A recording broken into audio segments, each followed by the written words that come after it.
અહીંયાથી ગામ છોડીને બોમ્બે ગયા, કોઈક આગળ સાઉથમાં જાય, કોઈક બંગાળમાં જાય, કોઈક બિહારમાં જાય. હવે તમે લોકો બોમ્બે ગયા, બોમ્બેમાં તો તમારે શું શીખવું પડે? તો કે બોમ્બેમાં તમને હિન્દી અને મરાઠી આવડવું જોઈએ. તમે અહીંયા ગુજરાતી ને કચ્છી શીખીને ગયા હતા, ત્યાં તમે શું શીખ્યું? તો કે હિન્દી અને મરાઠી. જે સાઉથમાં ગયા, તે ક્ષેત્રોમાં ગયા, એ લોકોએ તામિલ શીખી, કન્નડ શીખી, મલયાલમ શીખી, તેલુગુ શીખી. કેમ? તો ત્યાં વેપાર કરવો હોય, ત્યાંના લોકો સાથે જો સેટ થવું હોય તો તેની ભાષા આપણે શીખવી પડે, તો એની સાથે તમે એટેચ થઈ શકો. જો ત્યાંની ભાષા તમને ના આવડે તો ત્યાંના લોકો સાથે તમે એટેચ ન થઈ. બરાબર છે? લોકો સાથે એટેચ થવા માટે તે તમે ભાષા શીખો છો. હવે આગળ વધીને આજે લગભગ બધી સ્કૂલો લગભગ ઇંગ્લિશ મીડિયમ થઈ ગઈ. હું જે સ્કૂલમાં ભણતો હતો સોમૈયા, પેલા ગુજરાતી મીડિયમ હતી, હવે પૂછું તો ભાઈ સોમૈયા ઇંગ્લિશ મીડિયમ. ઘાટકોપરની જેટલી પણ બધી સ્કૂલો બધી ઇંગ્લિશ મીડિયમ. આજે તમારા પોતરાઓ પોતરીઓ કઈ સ્કૂલોમાં ભણે? કોન્વેન્ટ અને ઇંગ્લિશ મીડિયમ. એટલે તમારા પોતરા અને પોતરીની સાથે એટેચમેન્ટ કરવા માટે તમે લોકોએ કઈ ભાષા શીખી? તો કે ઇંગ્લિશ. લોકો સાથે એટેચ થવા માટે તમે લોકોએ તે ભાષાની તે દેશની ભાષા શીખી. તમારા પોતરાઓ અને પોતરીઓને એટેચ થવા માટે તમે લોકોએ ઇંગ્લિશ ભાષા શીખી. હવે આપણે આગળ વધીએ. ભગવાને કઈ ભાષામાં દેશના આપી? અર્ધમાત્રી એટલે પ્રાકૃત. બરોબર છે? અને એના પર જે સ્થવિર ભગવંતોએ જે વિવેચન લખ્યું એ કઈ ભાષામાં લખ્યું? તો કે સંસ્કૃત ભાષામાં. ભગવાને દેશના આપી પ્રાકૃતમાં, અને તે સ્થવિર ભગવંતોએ આચાર્ય ભગવંતોએ એ પ્રાકૃત ભાષાના મિનિંગ એટલે વિવેચન તો કે ઇંગ્લિશમાં ન કર્યા, ગુજરાતીમાં ન કર્યા, કે કચ્છીમાં ન કર્યા, તો કેમાં કર્યા? તે સંસ્કૃત ભાષામાં. તો હવે ભગવાનની સાથે એટેચ થવા માટે તમારે પ્રાકૃત અને સંસ્કૃત ભાષા શીખવી ન જોઈએ? ન શીખવી જોઈએ? લોકો સાથે એટેચ થવા માટે, પોતરાઓ સાથે એટેચ થવા માટે તે ભાષા શીખો. તો ભગવાન સાથે એટેચ થવું છે કે નહીં? હવે એટેચ એટલે શું? એની સાથે જોડાણ, અનુસંધાન ભગવાન સાથે કરવું છે કે નહીં? 50 વર્ષ પહેલા સંસ્કૃત ગુજરાતી હા અમે ભણ્યા છીએ 8મી 9મી ક્લાસ સંસ્કૃત ફરિયાદ હતી. હવે બધું નીકળી ગઈ સંસ્કૃત. 1% રહ્યો. પણ અમે કદાચ તમે લોકો ઈચ્છા કરો કે તમે અમને સંસ્કૃત શીખવાડો તો અમે તૈયાર છે તમને સંસ્કૃતના ક્લાસ લેવા માટે. બોલો કેટલા તૈયાર? તમારે જો ભગવાન સાથે જોડાણ કરવું હોય તો તમને તે ભાષા શીખવાડવા માટે અમે તૈયાર. બોલો કેટલા તૈયાર? અહીંયાથી સંસ્કૃતના ક્લાસ કાલથી ચાલુ થાય. બોલો કેટલા તૈયાર? જો તમે આ બધી ભાષાઓ નહીં શીખો તો ભગવાનથી દૂર જ રહેશો. ખાલી ઓલા ગુજરાતી સ્તવન અને ગુજરાતી થોયો સ્તુતિઓથી તમે કેટલા નજીક જઈ શકો? આની અંદર બધો હાર છે. શાસ્ત્ર કેટલા? તો કે 45 આગમ. એમાં બધો સાર રહેલો છે, એ હાર રહેલો છે. હવે એ તમે સમજી ન શકો તો પછી તમે કેવી રીતે ભગવાન સાથે એટેચ થઈ શકો? એટલે હવે મને જવાબ આપો, આ બધી ભાષાઓ કોણ શીખે? કોણ શીખે? તો તમે કહેશો મારા સાહેબ જેને દીક્ષા લેવાની હોય ને એને, બરાબર ને? જેને દીક્ષા લેવાની હોય એ બધા દીક્ષાર્થીઓ શીખે. દીક્ષા લીધા પછી સાધુ સાધ્વીજી ભગવંતો શીખે, કેમ કે એ લોકોને 45 આગમ કંઠસ્થ કરવાના હોય, 45 આગમ એને કોને ભણવાના હોય, તો એ લોકો બધું કરે. અમારે કાંઈ કરવાની કાંઈ જરૂર કરી. એટલે જ્ઞાની ભગવંતો કહી ગયા કે ભાઈ ભગવાન સાથે એટેચ થવા માટે તમે આ બધી ભાષાઓને શીખો. ચલો હવે તમારા બધાના 60 અને 65 ને કોઈના 70 થઈ ગયા. વજ્રસ્વામી જેવી બુદ્ધિ તમારે જેવી હવે છે નહીં અહીંયા, કે તમે હવે એકવાર વાંચો ને તમને યાદ રહી જાય. તમે સંસ્કૃત ભણવાનું ચાલુ કરો ને તમને યાદ રહી જાય. છે કોઈને એવી કેપેસિટી? કુમારપાલ મહારાજા છે ને 50 વર્ષની ઉંમરે એમને ધર્મ એમને પામ્યો, અને પછી 70 વર્ષની ઉંમરે એમને સંસ્કૃતનું વ્યાકરણ એ શીખવાનું ચાલુ કર્યું. કેટલા વર્ષે? 70 વર્ષની ઉંમરે. ગ્રામર અલગ વાત, અને જે વ્યાકરણ એના સૂત્રો ગોખવાના આ બધું ક્યારે કર્યું? કે 70 વર્ષની ઉંમરે. અને એમને ચાલુ કર્યું અને એમને પ્રોગ્રેસ અને ત્યાં સફળતા મેળવી. હવે હું તમને કહું આ બધું ચાલુ કરો, તમે એકાદ બે દિવસ તમે પાઠમાં આવશો અને પછી ત્રીજા દિવસથી મારા સાહેબ થોડો કમ અચીવ્યો હોય, મને બોમ્બે બનવો ખપનો. આઈ વાંધો નહીં, જવા દો. હવે પણ તમને છોડી દઈએ છે, તમને માફ કરીએ છીએ. હવે ચલો સંસ્કૃત અને પ્રાકૃતમાં તમારી બુદ્ધિ ન પૂછે, ચલો ગુજરાતીમાં તો પૂછે છે કે નહીં? ગુજરાતીમાં તો આવડે કે નહીં? ગુજરાતી કે નહીં ના આવડે? કે તો એ આવડે. ગુજરાતીમાં એના જે ભાષાંતર છે એ ભાષાંતર આજે પણ મળે છે. જ્ઞાન મંડળમાં તમે જો કેટલી બધી પુસ્તકો આજે મળશે, તો કે કઈ ભાષામાં? તો ઇંગ્લિશ ભાષામાં મળે, અને હિન્દી ભાષામાં મળે, અને ગુજરાતી ભાષામાં મળે. તો ગુજરાતી અને હિન્દી જે ભાષામાં તમને સમજમાં આવતું હોય તો તે ભાષામાં એ સદ વાંચન કરવાનો તમે પ્રયાસ કરો. અને સાથે સાથે વ્યાખ્યાન પણ આજે તો ગુજરાતીમાં જ હોય છે. તો ગુજરાતીમાં જે ભાષાંતર એટલે ગુરુ ભગવાન જે આગળનું જે વિવેચન કરે છે અને શાસ્ત્રકાર ભગવાનના વચનોને તમને ગુજરાતીમાં સરળતાથી સમજાવે છે, અને સમજવાનો તમે પ્રયત્ન કરો. તો તમારે બે કામ કરવાના. એક તો વ્યાખ્યાનમાં બરાબર સમયસર આવવાનું, અને બીજું સમય મળે ત્યારે તમારે સદ વાંચન કરવાનું. કાલે જ્યારે ગુરુ પૂજનનો જે ચડાવો હતો એમાં એક ચડાવો ગયો સદ વાંચન કરવાનો, અડધો કલાક સદ વાંચન કરવાનો. એમાં ચડાવો કોણે લીધો? તો કે વિસનજીભાઈ અને રણજીભાઈ. એટલે એમને ખરેખર બહુ સારું કામ કર્યું, અનુમોદનીય કામ કર્યું કે ભગવાનના વચનોને હવે આપણે ગુજરાતીમાં સમજવા છે, તો એ સદ વાંચન દ્વારા આપણે એને સમજી શકશું. તો આપણે પણ હવે ધીરે ધીરે એ માર્ગ આપણી માટે ખુલ્લો છે. તો ગુજરાતીના માધ્યમે આપણે પ્રભુના વચનોને સમજવાનો ખરેખર આપણે પ્રયત્ન કરીએ. બરાબર છે? આગળ વધીએ. આજે જે શ્લોક છે ને, અયમાત્મેવ સંસાર કશા ઇન્દ્રિયની રીતિ તમે તદ્વિજેતાર મોક્ષ મારુર મનીષિન. આ જે શ્લોક એ યોગ શાસ્ત્ર, અને યોગ શાસ્ત્રની રચના કેવી રીતે થઈ જાણવું છે. કેવી રીતે થઈ? શા માટે તે ગુરુ ભગવંતે યોગ શાસ્ત્રની રચના કરી હશે? કોની માટે આ રચના કરી? ગુરુ ભગવંતે એક શ્રાવક માટે યોગ શાસ્ત્રની રચના કરી. શ્રાવક માટે કોઈ ગ્રંથની રચના થાય? તમારા જેવા જીવોને, ભવ્ય જીવોને ધ્યાનમાં રાખીને તે ગ્રંથોની રચના થાય, પણ આ તો એક શ્રાવક માટે થઈને ગુરુ ભગવંતે આ ગ્રંથની રચના કરી. કુમારપાલ મહારાજા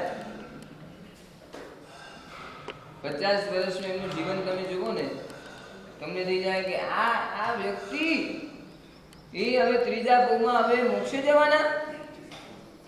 કેવી રીતે બની શકે કે આ 50 વર્ષનું જીવન બધું જ કરે કે મહાદેવના મંદિરમાં જવાનું, માંસ પણ ખાવાનું, શિકારે કરવાના, બધા જ ખોટા કામ 50 વર્ષમાં રાજા બન્યા ત્યારે બધા જ ખોટા કામ કર્યા. તો એવા વ્યક્તિ કેવી રીતે એ મોક્ષમાં જઈ શકે? તો કે ભાઈ જીવનો સુધરવાનો સ્વભાવ છે અને પૂતગલનો બગડવાનો સ્વભાવ છે. તમે ગમે તે રીતે એ વસ્તુને, પૂતગલને ગમે તે રીતે તમે સાચવવાનો પ્રયત્ન કરો છતાં પણ એ બગડવાનો સ્વભાવ છે તો બગડવાનો. આજે તમે એપલનો જે મોબાઈલ લીધો, ગમે તેટલું એને સાચવો, 5, 7, 15 વર્ષ થાય એટલે એ ડબ્બો બગડવાનો. પણ જ્ઞાની ભગવાન કહે છે આ જીવ છે એનો જીવનો સુધરવાનો સ્વભાવ છે. ભલે કુમારપાલ મહારાજા 50 વર્ષથી એ પાપમય જીવન જીવતા હતા, પાપનું આચરણ કરતા હતા, પાપના માર્ગે હતા, ઉન્માર્ગે હતા, પણ જીવનો સુધરવાનો સ્વભાવ હોવાને કારણે 50 વર્ષ પછી એમને હેમચંદ્રાચાર્ય મળ્યા પછી સન્માર્ગે આવી ગયા. જે એવા વ્યક્તિ પણ, જે એવા પાપી વ્યક્તિ પણ જો સન્માર્ગે આવી શકે તો આપણા જેવા ન આવી શકે? એવા તો આપણે પાપી તો છે જ નહીં ને, બરાબર? રાજેશ્વરી શું નરકેશ્વરી, રાજા હોય નરકે જાય છતાં પણ આ નિયમ કુમારપાલે બદલી નાખ્યો. આજે ક્યાં છે કે દેવલોકમાં. તો એ કુમારપાલ મહારાજા 50 વર્ષના પોતાના જીવનમાં એ માસે કાઢતા હતા, મહાદેવના મંદિરમાં જતા હતા અને એક વખત હેમચંદ્રાચાર્યનો ભેટો થયો અને હેમચંદ્રાચાર્ય એમને કહ્યું કે જો આ ભવિષ્યમાં રાજા બનવાનો છે અને આ વ્યક્તિને જો સાધી લેવાય તો ઘણી શાસન પ્રભાવના થાય એમ છે. ઘણી વખત કુમારપાલ હેમચંદ્રાચાર્ય પાસે વંદન કરવા આવે, પરિચય થયો અને ઘણું બેસે પણ ખરો અને સમજે પણ ખરો. એ વખતે હેમચંદ્રાચાર્યએ ક્યારે એમ નથી કીધું કુમારપાલ હવે તું મારા પરિચયમાં આવ્યો છે, હું જૈન સાધુ છું, તો જૈન સાધુના પરિચયમાં જે પણ આવે ને એને માંસ ખાવાનું ન હોય, એને મહાદેવના મંદિરમાં નહીં જવાનું. એક પણ વખત એ આચાર્ય ભગવંતે કુમારપાલને ક્યારે કીધું નથી. કહી શકત કે ન કહી શકત? કહી શકત ને કે ભાઈ મહાદેવના મંદિરમાં જતો હોય તો તું મારી પાસે નહીં આવજો. આ જાતથી જે 32 જાતથી જો માંસ ખાવાનું ચાલુ રાખ્યું છે તો પછી તારે મારી પાસે વંદન કરવા નહીં આવવાનું. લોકો મને શું કહેશે? માંસ ખાનારા લોકો આમની પાસે આવે છે અને માંસે છોડાવતા નથી. જો કાલથી તારે મારી પાસે આવવું હોય ને તો માંસ નહીં ખાવાનું અને મહાદેવના મંદિરે નહીં જવાનું. ક્યારેય કીધું નથી કે આચાર્ય ભગવંતે દીર્ઘ દ્રષ્ટિ રાખી છે. આચાર્ય ભગવંતની દ્રષ્ટિ દીર્ઘ હોય, શાસનને ચલાવવાનું હોય. જો આને પહેલી વખતમાં આવતાની સાથે એને કહી દઈશ કે ભાઈ મહાદેવના મંદિરમાં નહીં જવાનું, એ પાપા પગલી ભરી રહ્યો છે અને માંસ નહીં ખાવાનું, તો બીજા દિવસથી આવવાનું બંધ કરી નાખશે. કેમ કે 50 વર્ષ આને માંસ જ ખાધું છે અને મહાદેવના મંદિરે જ ગયો છે અને તરત જ એને આમ કહી દઉં કે છોડ, તો ભાઈ વિમુખ થઈ જશે. તમે અમારી પાસે આવતા અમે તમને બાધા આપી દઈએ, કંદમૂળ નહીં કરવાનો, દેરાસર જવાનું, પૂજા કરવાની, અશ્વપકાની પૂજા કરવાની, હાથ જોડ. ભાઈ વાર હજો નહીં લોકો કરો. એક વાર આયા, હવે બીજી વાર મહારાજ સાહેબ તો બાધા દે થયા, બધે કે બાધા દે થયા. ઈ કરો ને હું કરો ને હું કરો, ઢીકણો કરો ને પેલા ફલાણો કરો. ઈ દંડો લગાવીને બટાય જે પણ હશે બાધા દેવાય થોડો લગાવી રાખે. હા કે નહીં? વિચાર કે આવે કે ના આવે? હા, સાચી વાત છે. કેટલાય લોકો એવા હોય કે ભાઈ જેને બાધા ગમતી જ ન હોય, મહારાજ સાહેબ પાસે આવી એ બરાબર છે પણ બાધા નહીં, બીજી વાર નહીં આવવાનું. અને આ દીર્ઘ દ્રષ્ટિ આચાર્ય ભગવંતે રાખી અને એક વખત મહાદેવના ભગત અને એક વખત એવું થયું કે તમને ખ્યાલ હોય ગુજરાતમાં પ્રભાસ પાટણ ખ્યાલ છે? ત્યાં આપણું મંદિર પણ છે દેરાસર, અને ત્યાં સોમનાથનું મંદિર એટલે મહાદેવનું મંદિર બનાવવાનું હતું. એ વખતના સમયમાં કુમારપાલે ત્યાં બધી આયોજના કરી નાખી કે અહીંયા મહાદેવનું મંદિર બનાવવું છે અને મહાદેવનું મંદિર બનાવવા માટે બધી જ તૈયારીઓ થઈ ગઈ. મંદિર બન્યું, હવે મહાદેવની મૂર્તિ પણ લાવવામાં આવી અને એ વખતે લોકોને ખ્યાલ કે કુમારપાલ એટલે ભગત કોનો? તો કે મહાદેવનો. અને ગુરુ કોણ એના? તો કે આચાર્ય હેમચંદ્રાચાર્ય. અને જેટલા બ્રાહ્મણ એના સંપર્કમાં હતા એ લોકોએ એને કાન ભંભેરણી કરી લીધી. એને ગમે તો નહીં બ્રાહ્મણોને કે આ અમારા વશમાંથી બીજે ક્યાંય જવું ન જોઈએ, આ હિન્દુ ધર્મ છોડીને જૈન બનવું ન જોઈએ. નીકળો તો એ કદાચ જૈન બની હશે તો અમને બધાને છોડી દેશે, મહાદેવને છોડશે અમને પણ છોડશે. કાન ભંભેરણી ચાલુ કરી. જો હવે કુમારપાલ બ્રાહ્મણો કે કુમારપાલને તું તારા ગુરુદેવને આ પ્રતિષ્ઠામાં લાવે તો હું માનું. મહાદેવની પ્રતિષ્ઠા હવે આવે એનું મુહૂર્ત નજીક આવે છે. તું પત્રિકા લખ અને તારા ગુરુ જો મહાદેવની પ્રતિષ્ઠામાં આવે તો એ સાચા ગુરુ કહેવાય. જો ન આવે તો તારે બીજા દિવસે એમને વંદન કરવા નહીં જવું. એના સાથે એમની સાથે જેટલા પણ તમે સંપર્ક રાખ્યા છે બધા તોડી નાખ. બોલો સ્વીકાર. આ સરસ સ્વીકાર છે. તે કુમારપાલ કે મને તો ભરોસો છે, ભરોસો. હું કહું ને મારા ગુરુદેવ ના આવે? આવે આવે આવે. અવિચાર કરો. અને કુમારપાલે આમંત્રણ પત્રિકા લખી હેમચંદ્રાચાર્યને. અને એ વખતે દૂર દેશમાં હેમચંદ્રાચાર્ય એ વિચરણ કરતા હતા અને આમંત્રણ પત્રિકા મળી કુમારપાલે લખેલી. એ કુમારપાલ લખે છે કે પ્રભાસ પાટણમાં સોમનાથમાં ત્યાં મહાદેવનું મંદિર બની રહ્યું છે અને ત્યાં મહાદેવની પ્રતિષ્ઠા માટે આપને પધારવાનું છે. મારું આમંત્રણ છે અને ભરોસા સાથે આપ આવશો જ. હું આપની રાહ જોઈ રહ્યો છું. અને એ વખતે આમંત્રણ પત્રિકા વાંચીને હેમચંદ્રાચાર્યએ શિષ્યોને વાત કરી, ચલો બધાએ વિહાર કરવાનું છે, આપણે પ્રભાસ પાટણ જવાનું છે. સોમનાથના મંદિરમાં મહાદેવની પ્રતિષ્ઠા છે. કુમારપાલ બોલાવે છે. હવે શિષ્યો શું વિચારે કે જવાય આપણે? બોલો તમારા જેવા શિષ્યો હોય તો શું કરે? આર્ગ્યુમેન્ટ કરે કે ના કરે? આપણા જેવા હોય તો ગુરુદેવ મહાવીરની પ્રતિષ્ઠામાં જવાય, મહાદેવની પ્રતિષ્ઠામાં જવાય. અને તૈયાર થયા હોય તમારા જેવા શ્રાવકોને ખબર પડે આચાર્ય ભગવાન પૂરું કરી આવ્યા એ મહાવીર ના એ મહાદેવ એ મહાદેવ. જરા જરા સમજો. કહીએ કે ન કહીએ? આપણે બધા સમર્પિત કહેવાય ને. આર્ગ્યુમેન્ટ તો કરવી જ પડે ને. આર્ગ્યુમેન્ટ કરવી તો આપણો સ્વભાવ છે. આપણે બીજાને સમજાવાય તો આપણો સ્વભાવ બની ગયો છે. આપણે તો કાંકરા નાખવાના જ. આ તો હેમચંદ્રાચાર્ય છે અને એમના શિષ્યો કેવા સમર્પિત હોય. અને એ વખતે બધા શિષ્યો સમર્પિત અને વિહાર માટે તૈયારી કરી. અને હેમચંદ્રાચાર્ય પ્રભાસ પાટણ માટે વિહાર કર્યો. અને દિવસો નજીક આવતા જાય. વિહાર એટલે ચાલીને કરવાના, પગપાળા કરવાના. 11 નંબરની બસ અમારી પાસે. અને એ વખતે ગામ પર ગામ વિચરણ કરતા કરતા આગળ વધતા જાય પ્રભાસ પાટણ માટે. અને આ પ્રતિષ્ઠાનું મુહૂર્ત નજીક આવતું જાય. દિવસો કટોકટીના. અને હવે બ્રાહ્મણોએ કુમારપાલ મહારાજાને કીધું કે જો કુમારપાલ હજી સુધી તમારા ગુરુદેવ પહોંચી નથી શક્યા. હવે તો આ પ્રતિષ્ઠાનું મુહૂર્ત નજીક આવી ગયું છે.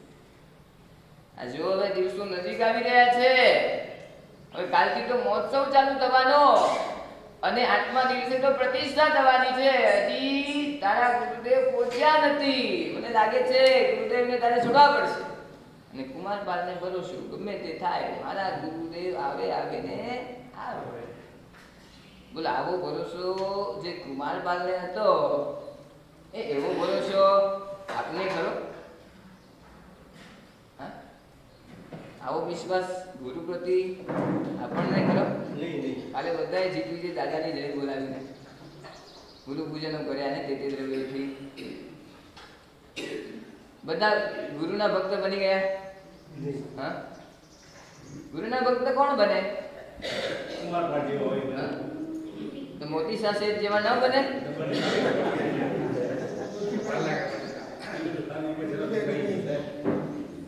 કોણ બને? આપણે બધાએ ગુરુ પૂજન કર્યું બરાબર. તે ચડાવવાના હોય તે દ્રવ્યથી ગુરુ પૂજન કર્યું બરાબર. ને પછી આવી બધાએ માસક શેઠી બધા ગુરુ પૂજન કરવા લાગ્યા કે આપણે ગુરુ પૂજન કરશું એટલે જીત વિજય દાદાના આપણે ભક્ત બની જશું. જીત વિજય દાદા આપણને આશીર્વાદ આપશે. આશીર્વાદ ખાલી ગુરુ પૂજન કરવાથી આપે મળે તો કેવી રીતે મળે? 3 વખત વાસક શેઠ કરે, તમારા માતા પર ગોળ 3 વખત કરે એ વખતે તમને આશીર્વાદ પડી જાય. કેવી રીતે મળે? 500 રૂપિયાની નોટથી તમે ગુરુ પૂજન કરો તો મને આશીર્વાદ? તો કે ના. ક્યારે મળે? ગુરુના શું? બોલો બોલો તમે બોલો. બોલો નહીં બોલો હવે આશીર્વાદ તાકે ગમ્યા લ્યા પણ ક્યારે મળે કે ગુરુ પૂજન કરવા કરતા પણ મહત્વની વાત એ છે ગુરુના 3 વચનને તમે સ્વીકારો ને તો તમને આશીર્વાદ મળે. ਅਸੀਂ બધા ગુરુ પૂજન કરનાર વાસક ક્ષેત્રમાં કાંઈ ના પણ ગુરુ મહારાજ છે કે એ તો મુકે ભાવનો જ ના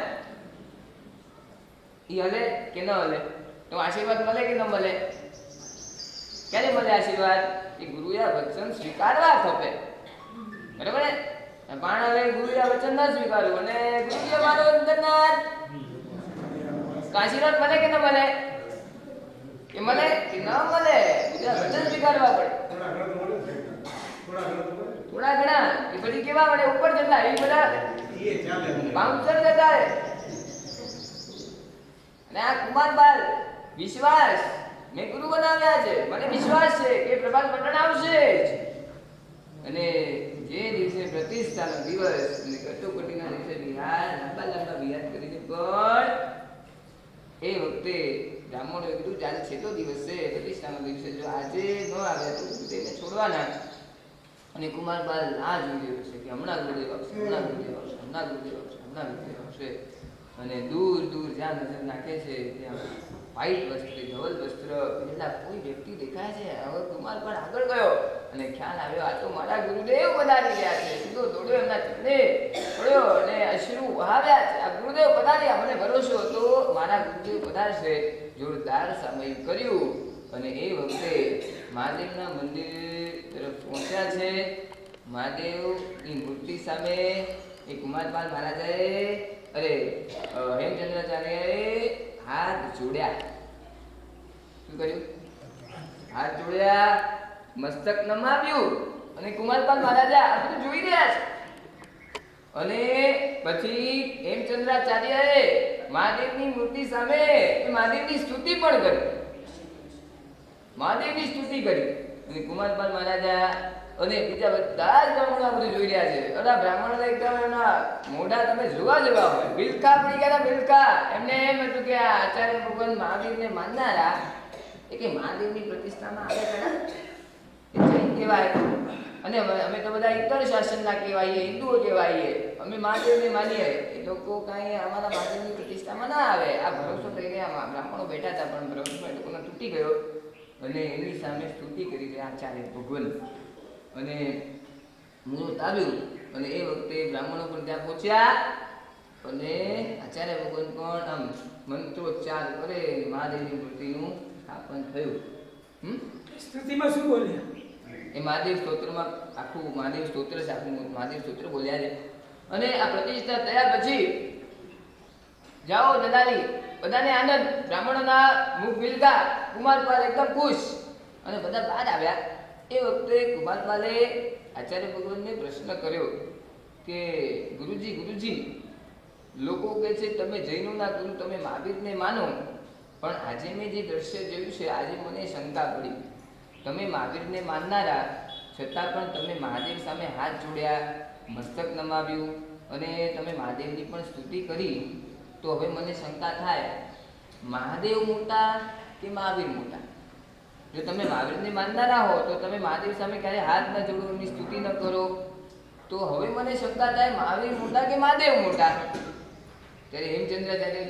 કે હું જવાબ નહીં આપું આ જવાબ છે ને આ મહાદેવ જ આપશે કુમારપાલને આશ્ચર્ય થયું મહાદેવ એ મૂર્તિ રૂપ છે એ જવાબ કેવી રીતે આપે ખરેખર જવાબ આપશે કે હા જવાબ આપશે ચાલ અને પછી કે કામ કરો આ જેટલા પણ બ્રાહ્મણ અંદર છે ને એ બધાને વિધિ કરી રહ્યા છે ને કે બધી વિધિ કરી રહ્યા છે તરત બધા બહાર આવી ગયા અને બધા બ્રાહ્મણ વિધિ પૂરી થઈ બધા બહાર આવી ગયા હવે ચલ મારી સાથે ચલ કુમારપાલ અને હેમચંદ્રાચાર્ય ગબારાની અંદર ગયા હવે કે દરવાજો બંધ કર દરવાજો બંધ કર્યો અને પછી આ હેમચંદ્રાચાર્ય પાસે તો ઘણી બધી મંત્ર શક્તિઓ તંત્ર શક્તિઓ યંત્ર શક્તિઓ ઘણી હતી અને મંત્ર શક્તિના પ્રભાવે એ વખતે એક મંત્ર બોલ્યા અને વાસક્ષેપ લીધો અને વાસક્ષેપ મહાદેવની મૂર્તિ પર નાખ્યો જેવો મંત્ર ત્યાં વાસક્ષેપ નાખ્યો મહાદેવની મૂર્તિમાંથી મહાદેવ એ પ્રગટ થયા જે પોતાના સ્થાનમાં હતા એ પ્રગટ થયા સીધા હવે હેમચંદ્રાચાર્ય મૌન અને કુમારપાલ હવે કે ભાઈ પૂછ હવે મહાદેવ મોટા કે મહાવીર મોટા? અને કુમારપાલ ઓલા મહાદેવને પૂછે બોલો કોણ મોટું, મહાવીર મોટા કે મહાદેવ મોટા? તો મહાદેવે જવાબ શું આપ્યો ખબર છે? અમે પણ આ જે મહારાજ છે ને, આ મહારાજ એ જેમની ઉપાસના કરી રહ્યા છે એ મહાવીરના અમે ચરણ ઉપાસક દેવ છીએ, એટલે કે મહાવીર મોટા છે. અને એ મહાદેવે આ જવાબ આપ્યો અને વિશ્વાસ બેઠો કે મહાદેવ કરતા મહાવીર મોટા છે. ત્યારથી કરીને મહાદેવને છોડ્યા અને મહાવીરને પકડ્યા. અને ધીરે ધીરે ધીરે ધીરે મહાવીરની ઉપાસના કરતા કરતા કરતા કરતા હવે હેમચંદ્રાચાર્યને કેવું ના પડે કે હવે તું માંસ છોડ. હવે ધીરે ધીરે ધીરે ધીરે જેટલા પણ પાપના કાર્યો હતા એ જીવનમાં આચરાતા હતા બધું છોડ્યું, માંસ પણ છોડ્યું. અને એવા ભગત બન્યા, એવા ભગત બન્યા, એવા ભગત બન્યા કે આમના સિવાય હવે નથી. સન્માર્ગમાં આવી ગયા. સન્માર્ગમાં એમની જ્યારે ગાડી આગળ વધી રહી હતી અને એ વખતે એવો એક કિસ્સો બન્યો. કુમારપાલ મહારાજા ભોજન કરવા માટે બેઠા છે અને એ વખતે થાળીમાં ગેબર આવ્યું. હવે ગેબરનું નામ લઉં ને તો તમારા મોઢામાં પાણી આવી જાય, જો બધાના મોઢામાં પાણી આવી જાય. ભાઈ મુનશીભાઈ આજે ગેબર આવે કે ના? મારવાડી હોય તો આવે તો ગેબર નહીં તો મોતૈયા રાખજો બસ. હવે ગેબર થાળીમાં આવ્યું અને એ વખતે કુમારપાલ મહારાજાએ ગેબર હાથમાં લીધું અને ચબાવવા લાગ્યા. અને ચબાવતા ચબાવતા ચબાવતા ચબાવતા એમને એમ ભૂતકાળ યાદ આવી ગયો કે આ માંસ જેવું આવું લાગે છે. અને વિચાર જ આવી ગયો કે આ રીતે હું માંસ ખાતો હતો. અને વિચાર આવ્યો માંસ તો ખાધું જ નથી. તરત જ ગુરુદેવ પાસે ગયા અને ગુરુદેવ પાસે આલોચના લીધી કે ગેબર ખાતા ખાતા 32 જાતે ગેબરને જ્યારે ચબાવતો હતો ત્યારે મને અંદરથી એમ થયું કે ભૂતકાળમાં માંસ ખાતો હતો એવું લાગે છે. આ ખાલી વિચાર જ આવ્યો, મારે પ્રાયશ્ચિત શું લેવાનું? તો કે 32 જાતે તને ગેબર ખાતા આ વિચાર આવ્યો તો એના આલોચના રૂપે તારે 32 મંદિર બનાવવા પડશે. કેટલા? બોલો, ખાલી વિચાર જ આવ્યો ને.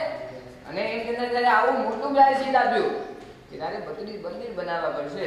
અને આલોચના રૂપ એમને આ પ્રાયશ્ચિત પૂરું કર્યું છે અને 32 મંદિરો બનાવ્યા. આગળ વધતા એમની ઉપાસનામાં આગળ વધતા એ કુમારપાલે હેમચંદ્રાચાર્યને વિનંતી કરી મારા સ્વાધ્યાય માટે કોઈક ગ્રંથ એવો મને આપો કે જે ગ્રંથોનો સ્વાધ્યાય કરતા કરતા હું આત્મકલ્યાણના માર્ગે આગળ વધું. અને એમની વિનંતી સ્વીકારી અને એ વખતે કુમારપાલ મહારાજા માટે હેમચંદ્રાચાર્યએ કલમ ઉપાડી અને લખતા ગયા. પહેલું સ્તોત્ર બનાવ્યું વિતરાગ સ્તોત્ર. આજે તમને આવડે છે વિતરાગ સ્તોત્ર? કોઈને નામે પહેલી વાર તમે સાંભળ્યું છે વિતરાગ સ્તોત્ર? વિતરાગ એટલે વિતરાગ પરમાત્માની સ્તુતિ રૂપ આ સ્તોત્ર છે. લગભગ 189 ગાથાનું આ સ્તોત્ર એ એક સમર્પિત કરી કુમારપાલ મહારાજાને. અને બીજું સ્તોત્ર લખ્યું, બીજું જે હતું તે યોગ શાસ્ત્ર. એના કેટલા પ્રકાશ? તો કે 12. લગભગ 1000 થી પણ ઉપર ગાથાનું આ યોગ શાસ્ત્ર. અને એ પણ યોગ શાસ્ત્ર જે ગ્રંથ હતો એ પણ કુમારપાલને સમર્પિત કર્યો. હવે કુમારપાલ મહારાજાની ટેક કેવી? આ ગુરુદેવ પાસેથી આ મને આ બંને એક સ્તોત્ર અને એક ગ્રંથ મળ્યા છે તો એના સ્વાધ્યાય વિના મારે આહાર પાણી નહીં લેવું. રોજ પહેલા આનો સ્વાધ્યાય કરવાનો અને પછી જ નવકાશી કરવાની. બોલો, આવી તે કુમારપાલ મહારાજા લે. મારે અહીંયા મનગરા વાસીઓને પૂછવું છે, આજે આપણને કેટલા બધા ગ્રંથો મળી ગયા, બરાબર છે? આજે હું તમને પૂછું, તમને આવડતા એવા 2 પ્રતિક્રમણના સૂત્રોનો સ્વાધ્યાય કર્યા પછી મારે પાણી વાપરવું, આવી રીતે કેટલા લોકોને છે? 2 પ્રતિક્રમણ, પંચ પ્રતિક્રમણનો સ્વાધ્યાય કર્યા પછી જ મારે આહાર પાણી લેવા. સ્વાધ્યાયથી આત્મકલ્યાણના માર્ગમાં આગળ વધી શકાય છે. સ્વાધ્યાય એટલે આત્માની અંદર ઉતરવું. આ સ્વાધ્યાય કર્યા પછી જ મારે આહાર પાણી લેવા, નવકાશી કરવી, દાંતણ કરવું, કેટલાને ટેક છે? આંગળી ઊંચી કરો. અને આ જે કિશોરભાઈને એમ કહીશ, જે આંગળી ઊંચી કરે બધાનો શૂટિંગ લેજો. હા, તો ધીરે ધીરે આવે છે. આંગળી ખાલી ઊંચી કરો. ભાઈ લઈ લો, કોઈની આંગળી ઊંચી જ નથી.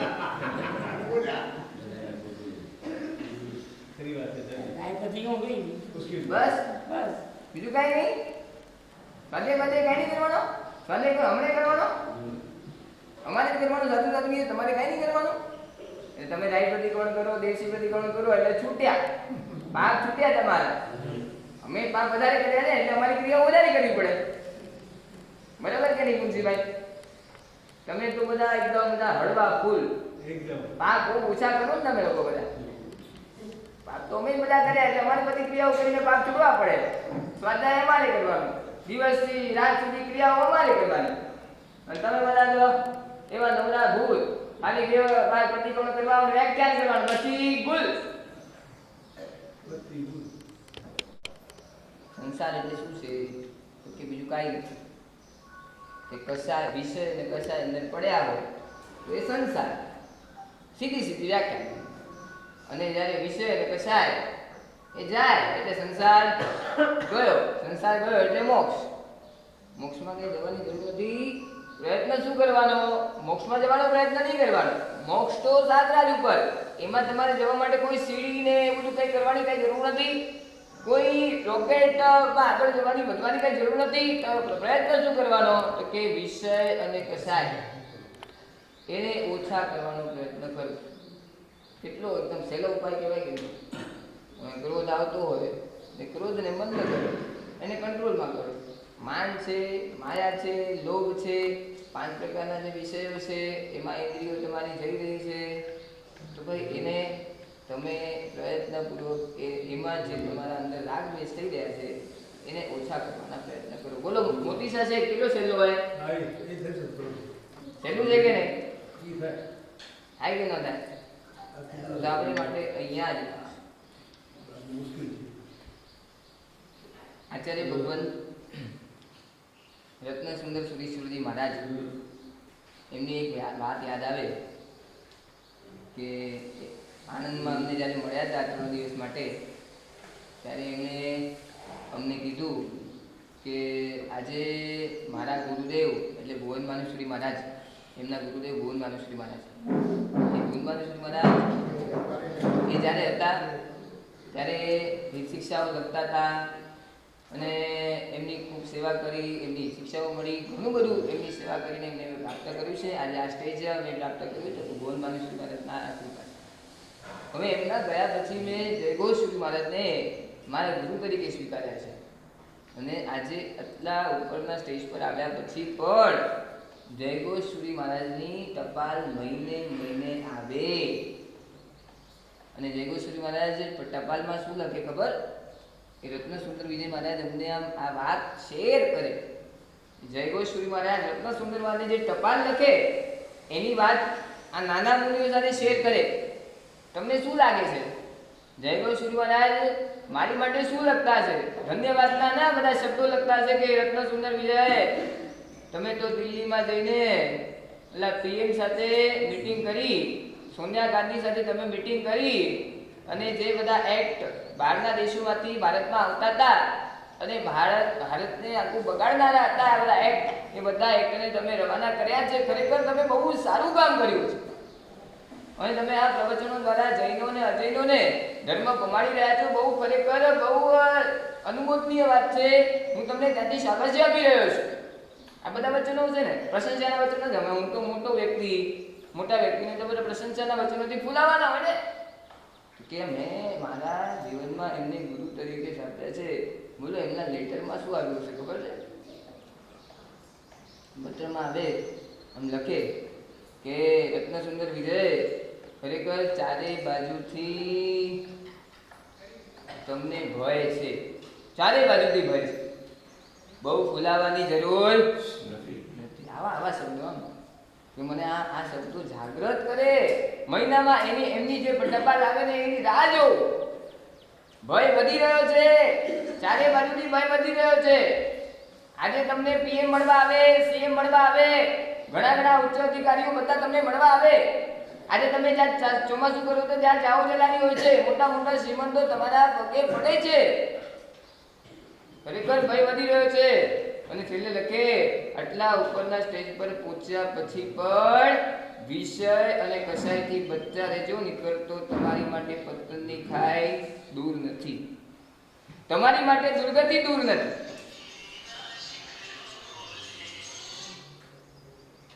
સમજમાં આવે છે? એ જયગોસુરી મહારાજ આટલા ઊંચા સ્ટેજ પર રહેલા રત્ન સુંદર સુરી મહારાજને પણ હિત શિક્ષાથી એમને એમ કે વિષય કસાયથી બચતા રહેજો, નીકળતો તમારી માટે પણ દુર્ગતિ.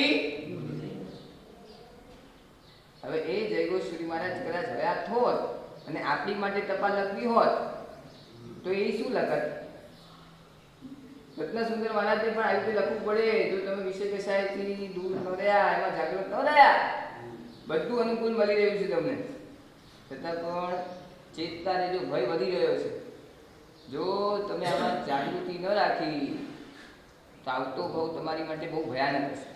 આપણી માટે શું લખવા પડે છે? શબ્દ કયા શબ્દ લખવા પડે? કદાચ આપણા જ ગુરુદેવ હોય ને આપણી માટે શિક્ષા લખે તો શું લખે? બહુ સારો કર્યો, તઈ લોકો બધા 45 આગમ તપને જોડાઈ ગયા, બહુ સારો કર્યો, બહુ અનુમોદનીય. અને તે લોકો બધા વ્યાખ્યાન સાંભળ્યા રહ્યા, બહુ ટાઈમ પ્રતિક્રમણ કર્યા રહ્યા, અને સારી એવી સુપાત્રતાનો લાભ પણ ગણ્યા રહ્યા, ખૂબ અનુકૂળની. આ બધા શબ્દ લખત તમારી માટે શું લખત? અને આ બધા કદાચ ગુરુદેવની ટપાલ આવે, તમે જે ગુરુદેવને માન્યા હોય એ ગુરુદેવની તમને ટપાલ આવે અને આવા શબ્દો લખ્યા હોય, ખૂબ અનુમોદનીય. અહીં આરાધના જે કર્યા ને ખૂબ અનુમોદનીય. આમ તા કઈ શાબાશી દેજો. બોલો મોતીસા છે કરો લગે સ્માઈલ છે કે ના છે? બહુ સારા હે ગુરુદેવ, બહુ સારા એડા ગુરુદેવ ખબર. અને આજુબાજુ વાળે કે પણ સમજાવીને જો ગુરુદેવ કરવા આવે ને તો એડા ગુરુદેવ કરજા. સલાહ દઉં કે ના દઉં? અને કદાચ મહિને વંદના ને તો 15 દિવસે વંદન કરવાનું. કેડા ગુરુદેવ મજા આવે મૂકે તો. અને ગુરુદેવ પછી એક લેટરમાં એનો લખે બધો હોય પણ જરા ધ્યાન કરીને ગુસ્સો અચી બન્યો રહ્યો. ઓકે ખબર પડી હવે. બોલો આવા કડવા વચન લખે તો શું થાય? ગુરુદેવને મારો દોષ ખબર પડી ગઈ. બહુ મોબાઈલ જોયો થયો, ખબર પડી ભાઈ મોબાઈલ નહીં છોડે તો ધ્યાન રાખજે. હા એના વચન લખે તો કોરો થઈએ. બોલો પછી પાણી પણ ભાવે, શરબત ભાવે, મોતૈયો પણ પછી ખારો લાગે ન લાગે? એ પણ કડવો લાગે ન લાગે? સમજમાં આવે છે કે વિષય કસાયથી બચતા રહેજો. ખરેખર જયગોસુરી મહારાજ એટલો સુંદર સુરી માટે લખે ને આ પરમાત્માના વચન આપણને જે મળ્યા એ પરમાત્માનો આ સંદેશ, આ ગાથા દ્વારા આપણને મળી રહ્યો છે. વિષય અને કસાયથી તમે લોકો બચતા રહેજો જેટલું બને. ભલે તમે આ ધાર્મિક ક્રિયાઓ કરો, તપ કરો, જ્ઞાન દર્શન ચારિત્રની આરાધનાઓ કરો, આ બધામાં તમારે જાગૃતિ રાખવાની છે. વિષય અને કસાયથી બચતા રહેજો. જેટલા વિષય અને કસાયથી તમે દૂર રહ્યા એટલે મોક્ષ તમારી નજીક. અને જો વિષય અને કસાયથી તમે જેટલા નજીક રહ્યા તો મોક્ષ તમારાથી દૂર. હવે મોક્ષની નજીક જવું છે કે મોક્ષથી દૂર જવું છે એ તમારે નક્કી કરવાનું. બરાબર છે? હા તમારે નક્કી કરવું. હું તો ઉપદેશ આપીને છૂટી જઈશ. હું તો મારું આત્મકલ્યાણ કરવા માટે આવ્યો છું. હું સ્વાધ્યાય કરીને તમને આ વ્યાખ્યાન આપીને હું તો છૂટી જઈશ. હવે તમારા વિષય કસાય દૂર કરવા હોય ને મોક્ષની નજીક જવું હોય તો પણ તમે તમારી ઈચ્છાના સ્વામી તમે છો. બરાબર છે? આગળ વધીએ. હવે ત્યાં પરીક્ષાઓ ચાલુ હતી. 2 કરંડિયા, એકમાં મીઠાઈ અને એકમાં પાણી. અને 100 પુત્રને રાજાએ કહી દીધું આના કપડાં ખોલવાના નહીં, મીઠાઈ અને પાણી પી લેવાનું. બીજી શરત ઢાંકણા ખોલવાના નહીં અને આ માટલાને તોડવાના નહીં અને મીઠાઈનું પાણી પી લ્યું. બોલો કેવી રીતે પીવાય? પીવાનું કેવી? એમાં આપણા કેટલા દિવસ નીકળી ગયા? 2 દિવસ નીકળી ગયા. 48 કલાકનો તમને સમય આપ્યો તો પૂરો કર્યો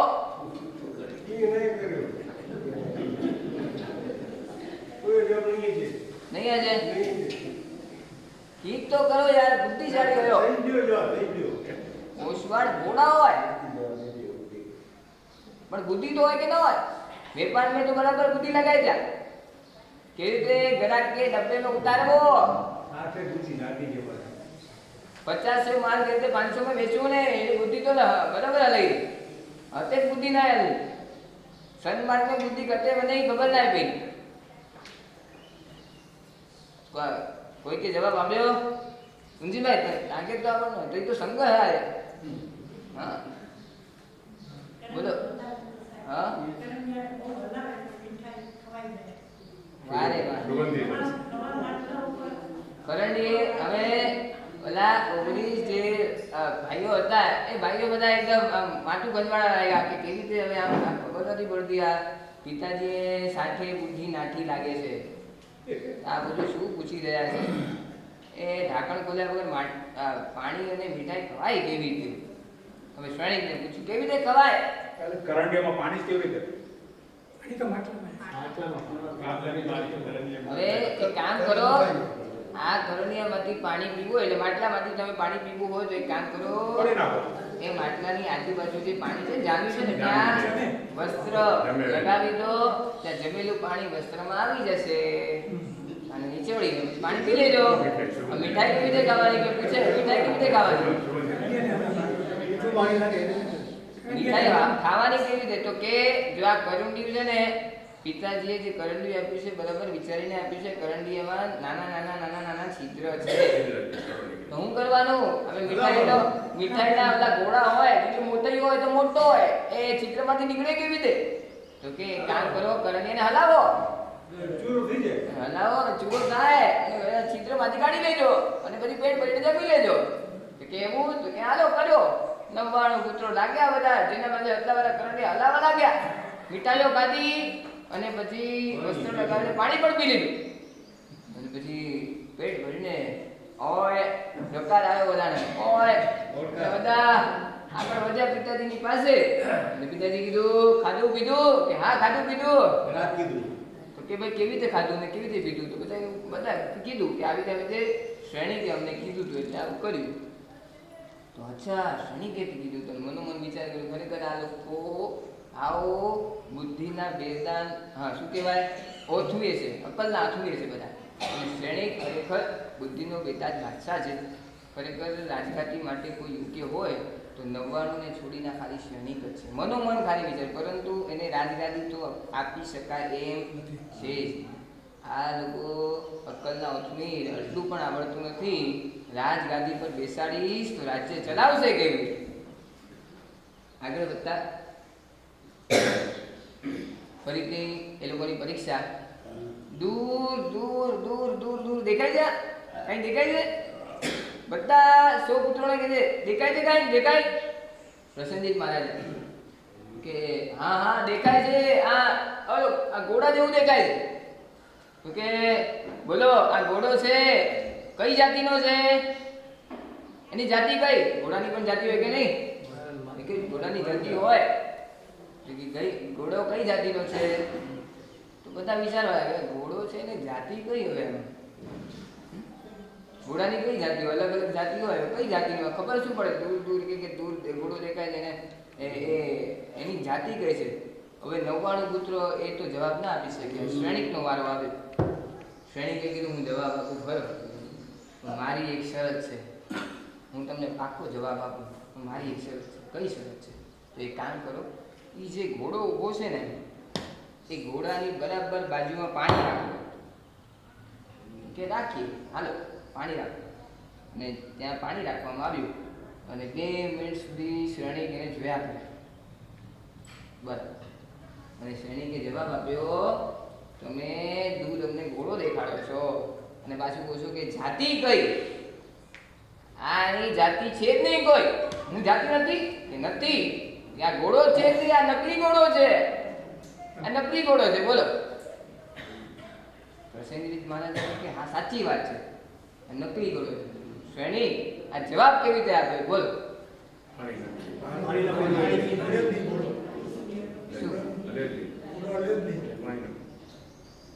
બધા શ્રેણીની બાજુમાં હતા તો શ્રેણી કે જોજો બરાબર ધ્યાન રાખજો. ઘોડો અને પાણી એની સાથે શું સંબંધ છે એ કે મેં શા માટે પાણી મંગાવ્યું મને ખબર હતી કે આ કાંઈ ગડબડ લાગે છે. જો ઘોડો પાણીને જોવે ને એટલે પાણી જોઈને ભડકે. પાણી રાખ્યું છતાં ભડક્યો નહીં, હલ્યો પણ નહીં. એટલે મને લાગ્યું કે આ નથી ને અખતરો કરવો હોય ને તો કરી લેજો. ઘોડા ગયા બધા. દાદા બાપ દાદા પાસે ઘોડા હતા, ગાય હતા, ઘેટા બકરા બધું હતું. અને તમારી પાસે કઈ આવી 4 બકડી વાળી. આગળ વધતા બધા જ 99 પુત્રો બધા મહેફિલ જામી હતી અને બધા નાચગાન જોઈ રહ્યા હતા. બહુ સારી મહેફિલ જામી હતી. એ વખતે આગ લાગી ગઈ. જેવી આગ લાગી ને એટલે પિતાજીએ કીધું રાજમહેલમાં બહુ જ બધી કિંમતી વસ્તુઓ છે. હવે જાન બચાવીને જેને જે હાથમાં આવે એ લઈ લેજો અને જેના પાસે જે આવ્યું એને ભેટ આપવામાં આવશે. અને બધા જ પોતાની જાન બચાવવા માટે આગળ વધવા લાગે. પણ પોતાના હાથમાં જે હાથમાં આવ્યું, કોઈની પાસે હીરા આવ્યા, કોઈની પાસે પન્ના આવ્યા, કોઈની પાસે રત્નો આવ્યા, કોઈની પાસે જાતિવંત ઘોડાઓ આવ્યા, કોઈની પાસે સિંહાસન લઈને લોકો દોડ્યા. અને આ રીતે લોકો દોડતા હતા.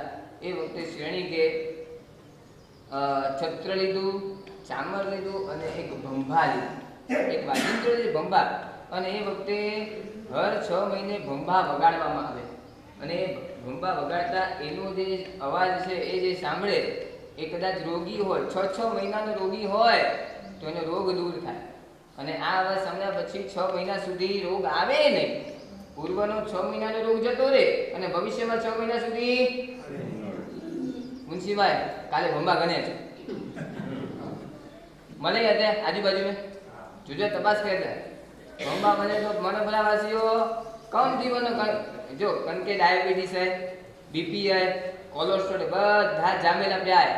એ ભંભા વગાડજા અને બધા રોગ દૂર કરશે. આશીર્વાદ મળતા તાકે.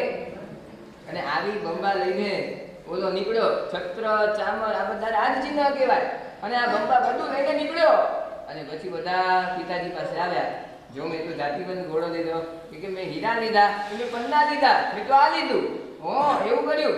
શ્રેણી તે શું લીધું કે છત્ર ચામર અને ભંભા. લાગ્યું કે રાજા બનવાને યોગ્ય હોય ને એના હાથમાં જ આ બધું આવે. છતાં પણ ખોટો ગુસ્સો કરીને પછી કે ભંભા તો ભરવાડ લે ભરવાડ, તું તો ભરવાડ નીકળ્યો, ભરવાડ ભાગ યાદી એમ કરીને શ્રેણીને પણ વિદાય આપી. હવે શ્રેણી અને બધા જ મંત્રીઓ બધા ભેગા થયા અને વિચાર્યું ખરેખર રાજગાદીને યોગ્ય હોય, ભાવિ રાજા બનાવવો હોય તો આ 99 કેન્સલ કરો, શ્રેણીને જ બનાવવા પડશે. અને રાજા વિચારે કે શ્રેણીને બનાવી શકાય એમ નથી, કારણ કે શ્રેણી એમને નાનો છે, એનાથી જેટલા પણ 99 પુત્રો મોટા છે. કદાચ શ્રેણી રાજગાદી આપવામાં આવે તો બીજા બધા એને હેરાન કરી મૂકશે, કાઢી મૂકશે. અને બીજી વાત, મેં તો તિલકવતીના પિતાને યમદંડ રાજાને વચન આપ્યું છે કે તિલકવતીનો જે પુત્ર ચિલાતી એને રાજગાદી હું આપીશ. જાન જાય પણ વચન. ઉત્તમ પુરુષો પોતાના જીવનની બાજી લગાવી દે, પણ વચનને અધમ પુરુષો કેવા હોય કે વચન ગયું ચાલે, પૈસા ખાતર વચનને પણ વેચી મારે. રાજભાઈ બાજભાઈ એવા અધમ પુરુષો હોય, પણ અમે તો ઉત્તમ પુરુષમાં આવીએ, જીવનને બાજુમાં મૂકી દઈએ, પણ વચન તો ન જવા જોઈએ. હવે મારે ચિલાતીને જ રાજગાદી આપવી પડશે. પણ શ્રેણી બધી જ પરીક્ષામાં ઉત્તીર્ણ થયો છે અને મેં કીધું તો રાજગાદી કોને મળશે? તો બધી પરીક્ષામાં જે ઉત્તીર્ણ થાય એને. હવે કરવું શું? હવે આ માર્ગ ચોખ્ખો કેવી રીતે કરવો? અને એ વખતે રાજા અને મંત્રીશ્વર બધા ચર્ચા કરી રહ્યા છે કઈ રીતે ચોખ્ખો કરવો માર્ગ. અને શ્રેણી પણ જતો રહે અને ચિલાતીને પણ રાજગાદી મળી જાય. એ વખતે આ ચર્ચા વિચારણામાં લગભગ 1 દિવસ નીકળી ગયો અને 24 કલાક સુધી ગયો. હવે 24 કલાક પછી હવે કઈ રીતે માર્ગ ચોખ્ખો કરવો, આ બધી જ વાતો એ પાછી રાજસભા ભરાશે અને ત્યારે આપણને ખ્યાલ આવશે કે કેવી રીતે માર્ગ ચોખ્ખો થાય છે. આપણે 24 કલાક સુધી આપણે રાહ જોઈએ. આગળ વધીને આજે કયો વાર? ગુરુવાર છે. રવિવારે તમે બધા અહીંયા છો કે બોમ્બે જાવ છો?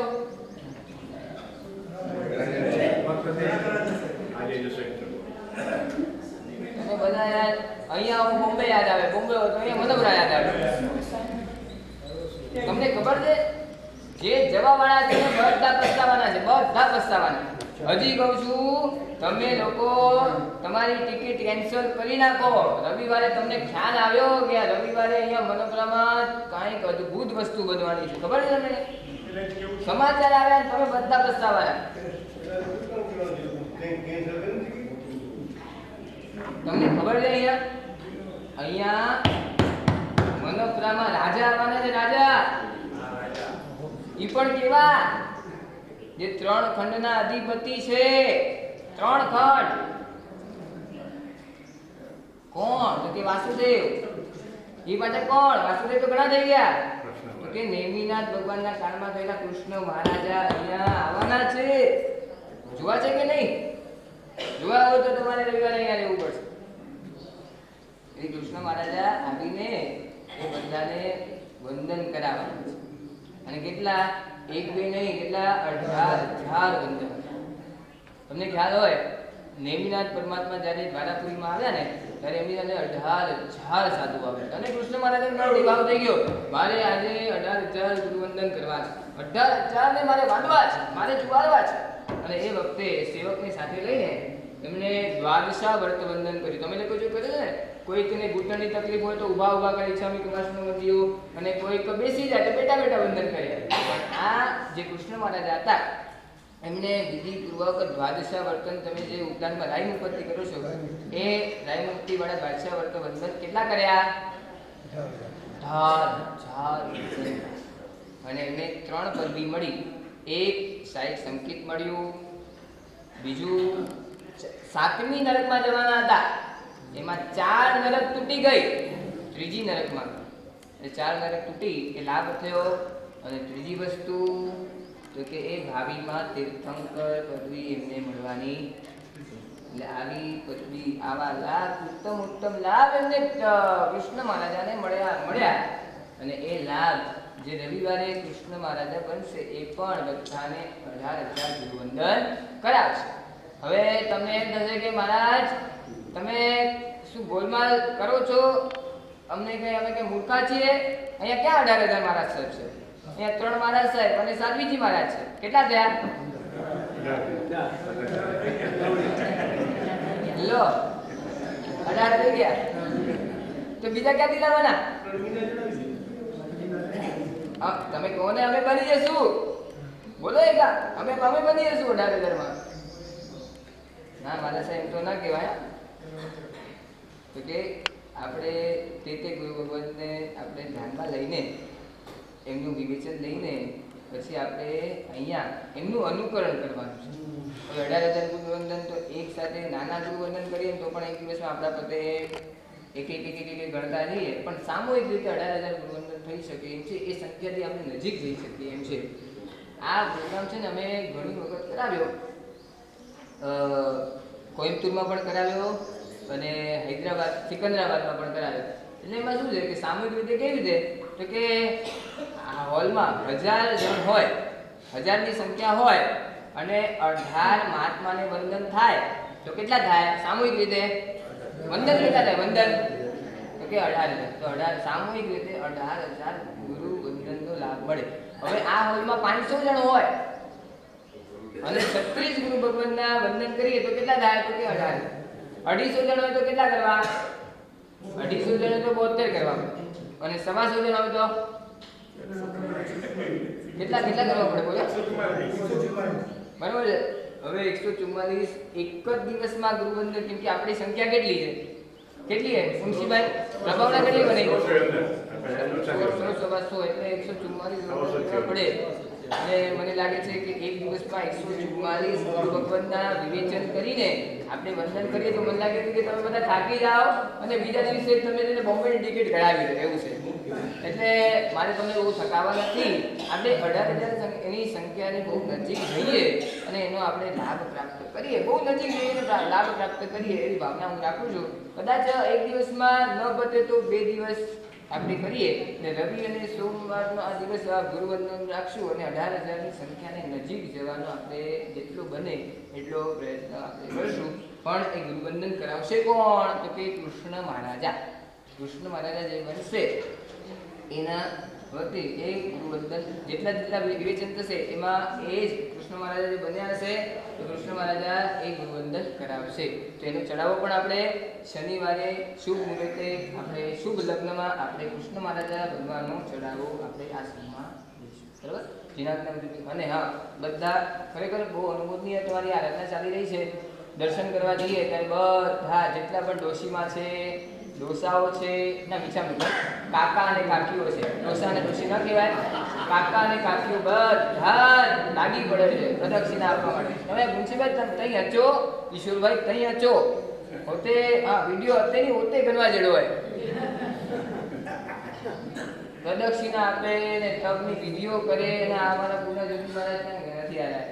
પૂર્ણ જ્યોતિ મહારાજ બધા એ અત્યાર એ ડાઈ અત્યાર વિધિ કર. એટલે ગોમતી બેન ને બેસાડે, ડાઈ બેન ને બેસાડે, કેટલી ડોસીઓને બેસાડે અને કાકી વિચારને કાકીઓને બેસાડે અને બધી વિધિઓ કરાવે અને પછી પોતાના મુકામમાં જાય. અને કાલથી તો કુંભની સ્થાપના થઈ ગઈ અને ખરેખર ખૂબ સારો માહોલ, એમ લાગે કે પોલ્યુશન જેવો માહોલ થઈ ગયો કે હવે પોલ્યુશન ચાલુ થઈ ગયા એવો માહોલ થઈ ગયો છે. કુંભ દરેકના ઘરે જાય, લોકો દર્શન કરવા જાય, ત્યાં નૌકારવાળીઓ વળે અને અહીંયા પણ જે કુંભની સ્થાપના થઈ અમને થયું કે ભાઈ તમે લોકો વાતો કરીને છૂટી જશો કે આ મહારાજ અસી ગણના 5 નૌકારવાળી ગણના. કાલે એવું લાગ્યું કે ખરેખર તમે છે ને વચન આપો છો એ તમે વચનને સાર્થક કરો છો. ખરેખર અનુમોદનીય છે. કદાચ એક્ઝામ્પલ લેવું હશે ને ક્યાંય પણ હવે અમે કદાચ હૈદરાબાદ જશું ને તો હૈદરાબાદમાં મનોપરા વાસીઓનું અમે એક્ઝામ્પલ આપશું કે ખરેખર વચનમાં પાકા હોય તો મનોપરા જાઓ. મનોપરાના લોકોને જુઓ, ખરેખર વચનમાં આપે અને એ લોકો વચન પ્રમાણે કરે. એટલે ખરેખર તમે લોકોએ આ વચન પાડ્યું છે અને કાલથી બપોરથી જ્યારે કુંભ આવ્યો ત્યારથી બધા લાગી પડ્યા છે. અમારા મહાત્માને ત્યાં નૌકરવાળી માટે આમ જવું હતું, ઘડી આમ જુએ છે ખાલી કે છે ખાલી કે છે ખાલી, સાંજ સુધી નંબર ન લાગ્યો. આમને ઘરે બી બુક આવી ઘણા બધા નામો લખેલા છે, ઘણી સારી ખરેખર અનુભૂતિ છે. બસ આ રીતે બહુ જો ઓલી વખાણીની ખીચડી છે ને દાઢી વળે હું વખાણ કર્યા પછી કાચ બંધ ન કરી દેતા, ચાલુ રાખજો. આપણે કીધા સવાર સુધી તમારે ચાલુ રાખવાનું, બરાબર? તો બસ આ રીતે તમારી આરાધના ચાલુ રહે અને પુણ્યનું સર્જન અને પાપનું વિસર્જન કરો એ જ ભગવાન પાસે જીનાગના કંઈ બોલાઈ ગયું.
અરે ભાઈઓ કે છે ઘણી જગ્યા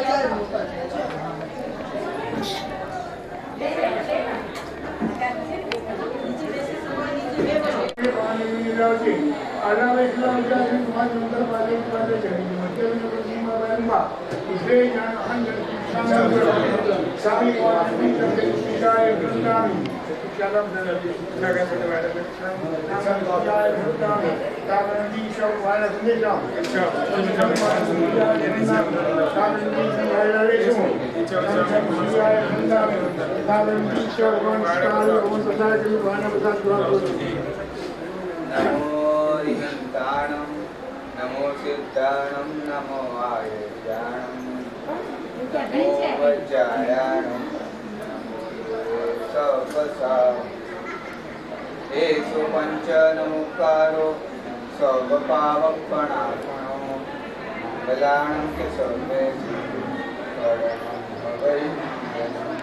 પરિવારે નવકાર મંત્રના પ્રદર્શનો આજે ઘરે લાવવાનો લાભ લીધો એટલે એ પરિવારને કેટલો નવકાર પ્રતિ પ્રેમ હશે આજે આપણે જોઈ શકીએ છીએ. નવકાર મંત્રના કલશ સાથે આજે ચતુર્વિધ સંઘ આજે આપણે ઘરે પધાર્યો.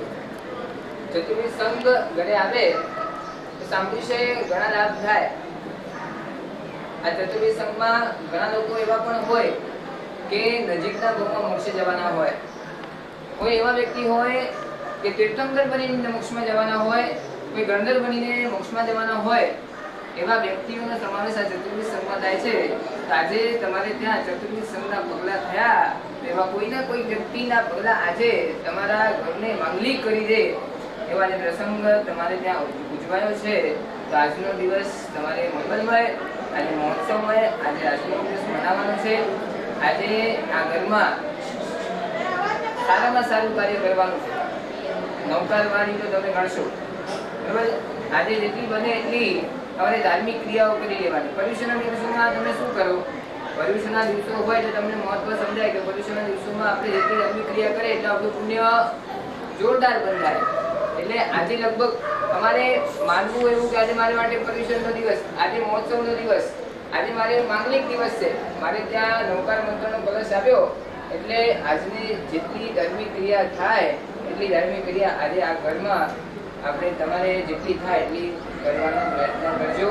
નવકારવાળી કરજો, સામાયિક કરજો, સંઘને બોલાવજો, એમના માટે પણ નવકારવાળી કરાવજો, રવાનાઓ કરજો. અને રાત્રિ ભોજન નહીં કરવું હોય ને, આજે નહીં કરીએ ને, આજથી નહીં કરવાનું. હવે થોડી દલાલી કરો, રાત્રિ ભોજન કરી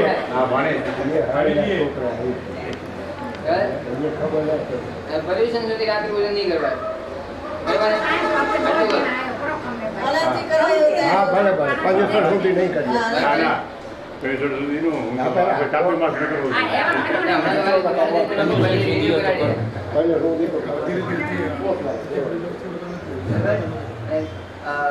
આજથી નવકારવાળી ગણવાની ચાલુ કરી દીધા, બરાબર.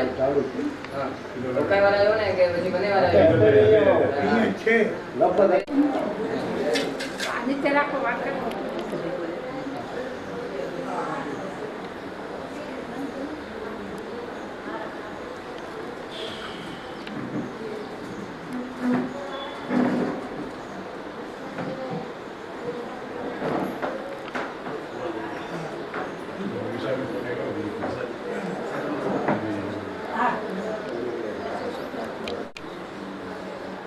તે કરે ગણો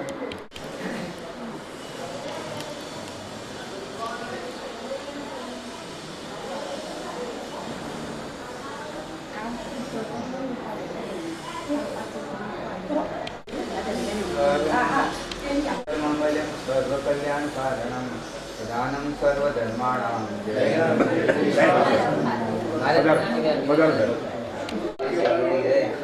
પાડે ને મામા ભલે બીજા છોકરા હા સગા પૂરી થઈ જાય. હવે આપણે રાજવી બોલે ન જીવો બરાબર છે? હા, ભાઈ. ના રે ના ભાઈ. ભાઈ. હાલો, સાચી વાત. બરાબર.